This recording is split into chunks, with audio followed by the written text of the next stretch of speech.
What's up, guys, and welcome to my computer extravaganza video. That's what I'm calling it officially right now. We're going to unbox a GTX 770. We are going to go over some cable management, and then we are going to fire up the card and do some benchmarks, and it's going to be fun. So first off, the card. Asus DirectU2 GTX 770. I did buy it used off Amazon, and it came with damaged packaging, and you'll see here inside it didn't come with any accessories, just driver and like a how-to guide, neither of which I'll use. I would never use power adapters and case badges anyway, so to me all that stuff's just useless. No reason to pay for it in the first place. So I did save about $45 buying this card used, which allowed me to also purchase 8 more gigs of RAM.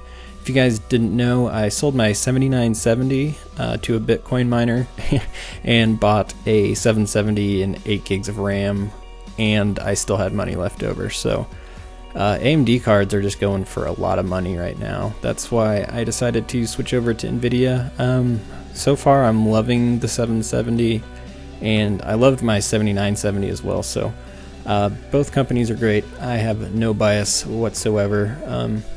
But if you guys do shop on Amazon, I would go ahead and give the used stuff a try. I've bought multiple things used on Amazon as far as computer parts go, and they all work great. So yeah, if you're looking to save a few bucks, give that a try. And here I'm just going over my toolkit. I got this for Christmas. It's pretty sweet. If you're going to be working on computers and stuff, this is a great little toolkit. I'll leave the link down in the description. It has all kinds of, screwdrivers, gadgets, stuff that I don't even know what it does. So yeah, and I always have a good pair of snips when I'm doing cable management, building computers, and zip ties. All of the zip ties. So important.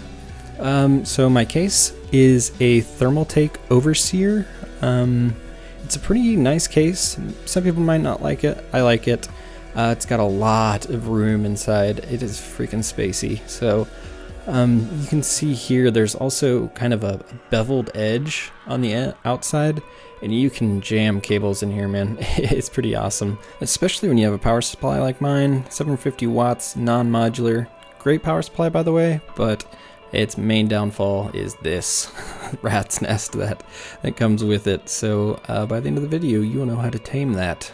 First things first, get all the cables you don't need out of there. I don't use any front panel audio or USB.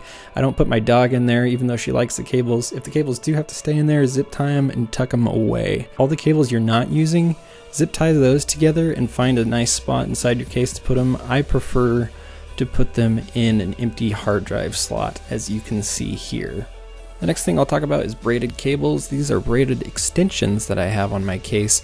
Extremely helpful when trying to hide the crappy clown colored power supply. I did have to zip tie mine because it was kind of coming apart, but I also have those on my 6 and 8 pin to my graphics card. Then always run your 8-pin motherboard power on the back side of the case. Then onto the hard drives.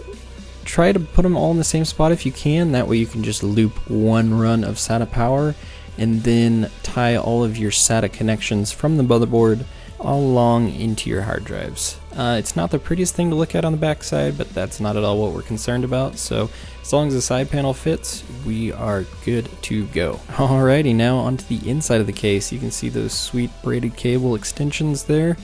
They really do clean up the inside. And you can see down along the bottom of the motherboard, it's really quite clean. That's because I don't have that stupid HD audio connector running all the way across or any other connectors. I literally just have one fan and then my power and reset. I know what you're thinking, that's only 3 sticks of RAM. No, I do have 4.